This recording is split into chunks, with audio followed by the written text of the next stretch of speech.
Bismillahirrahmanirrahim. Assalamu alaikum students. I am from Trends High School and I am the science teacher of class 7th.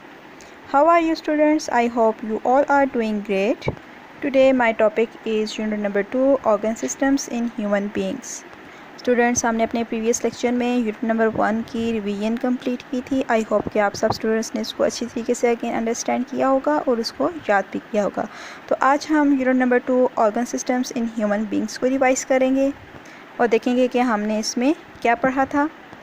तो start करते हैं. Students, इस unit में हमने 2 topics पढ़े थे. Number 1 digestive system and number 2 respiratory system. तो हम सबसे पहले डाइजेस्टिव सिस्टम को रिवाइज कर लेते हैं. द डाइजेस्टिव सिस्टम क्या होता है? स्टूडेंट्स, डाइजेस्टिव सिस्टम निज़ाम हिसाब को कहते हैं या निज़ाम हाज़मा.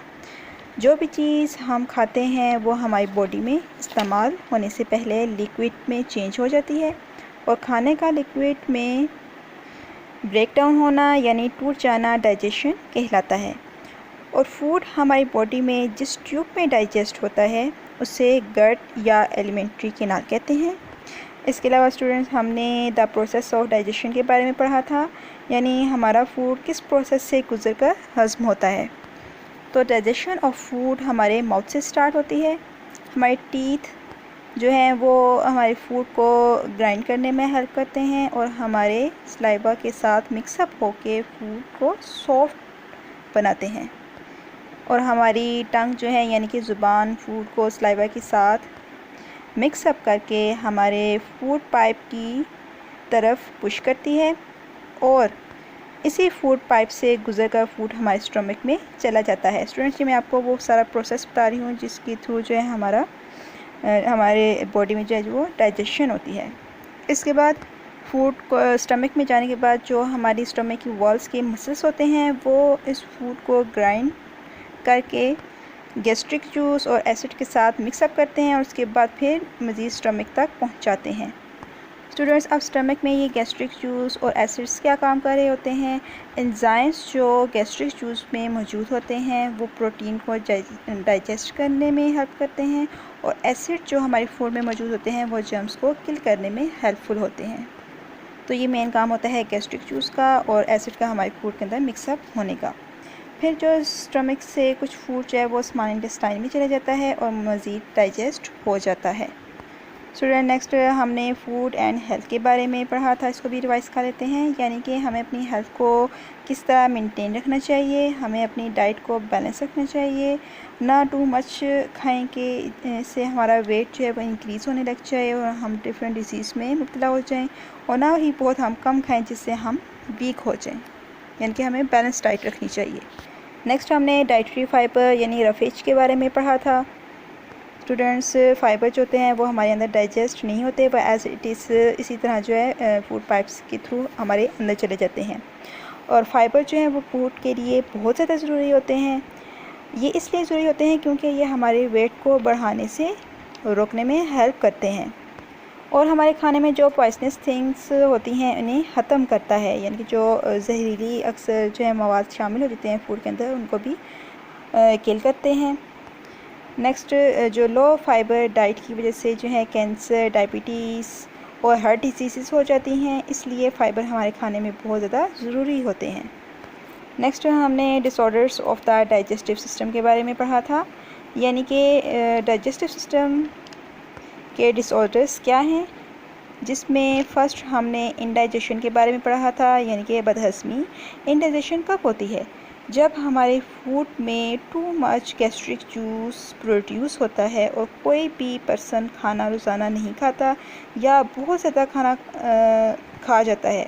इस वजह से जो है इंडाइजेशन हो जाती है, यानी कि बदहज़मी हो जाती है. बहुत ज़्यादा खाना या बहुत ज़्यादा स्पाइसी खाना अगर कोई हम खा जाएं तो इस वजह से जो है हमें बदहज़मी यानी इंडाइजेशन हो जाती है. इसका नेक्स्ट डिसऑर्डर क्या है? अल्सर्स.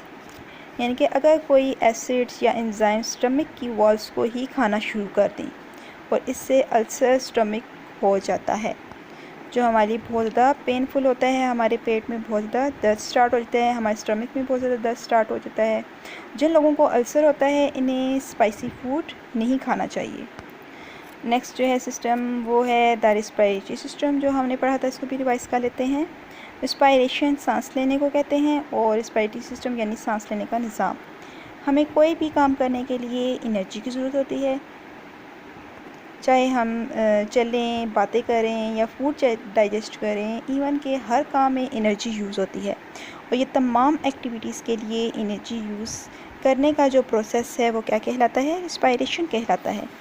तो रिस्पायरेशन एक ऐसा सिस्टम है जिसमें फूड ब्रेक डाउन होता है और ऑक्सीडाइज होकर बॉडी में एनर्जी रिलीज़ करता है।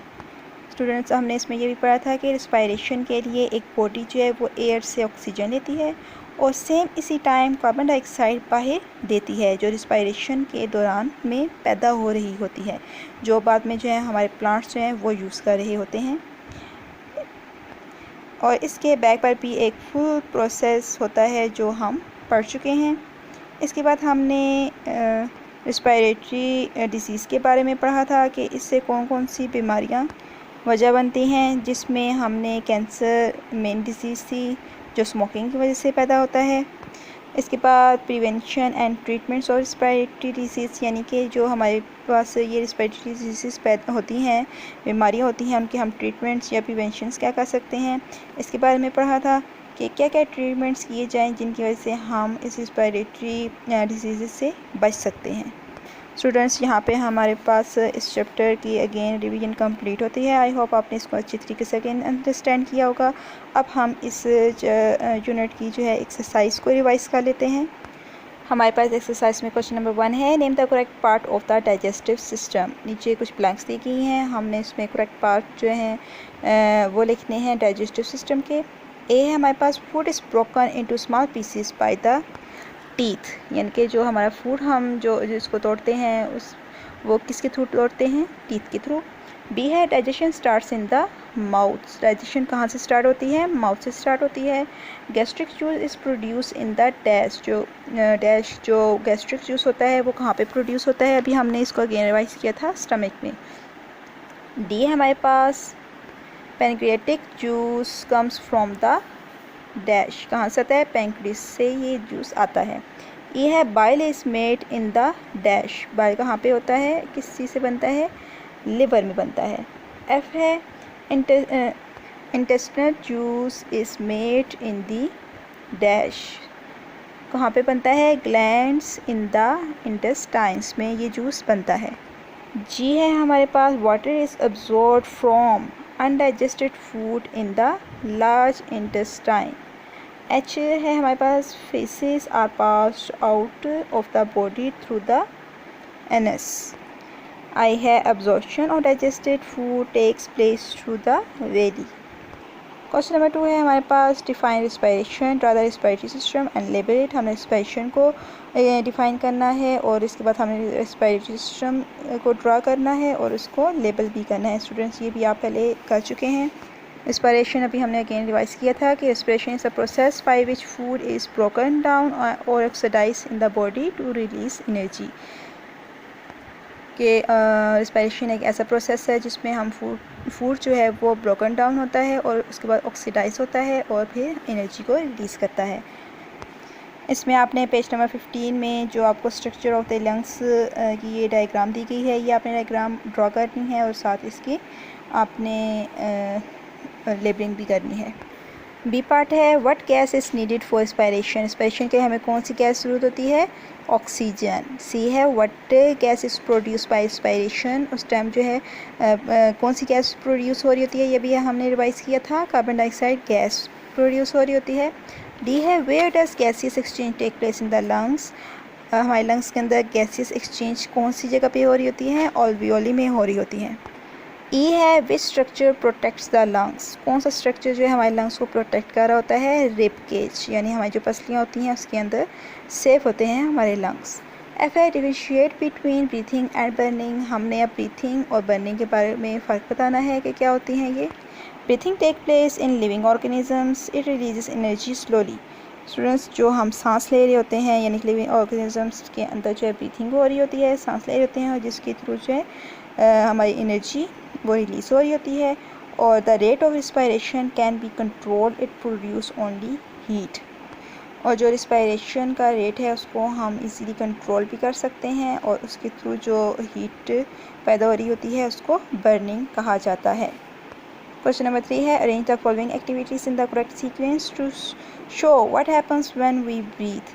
नीचे आपको कुछ स्टेटमेंट्स दी गई हैं, इनको हमने अरेंज करके लिखना है, और उस अरेंजमेंट को इस तरीके से लिखना है कि हम जो सांस ले रहे होते हैं वो किस तरीके से हैपन होती हैं। तो ये आपने इसको देख लेना है। लास्ट क्वेश्चन है question number 4, label the following diagram. आपको नीचे एक डायग्राम दी गई है और आपने इसको लेबल करना है। तो स्टूडेंट्स, यहाँ पे हमारी एक्सरसाइज की रिवीजन भी कंप्लीट होती है। आई होप कि आपको ये फुल चैप्टर विद एक्सरसाइज अच्छे तरीके से अगेन अंडरस्टैंड हो गया होगा। तो आप सब स्टूडेंट्स ने इस फुल यूनिट को अगेन अच्छे तरीके से समझना है, इसकी एक्सरसाइज को याद करना है और इसकी प्रैक्टिस करनी है। अपना बहुत ख्याल रखिएगा। अल्लाह हाफिज़।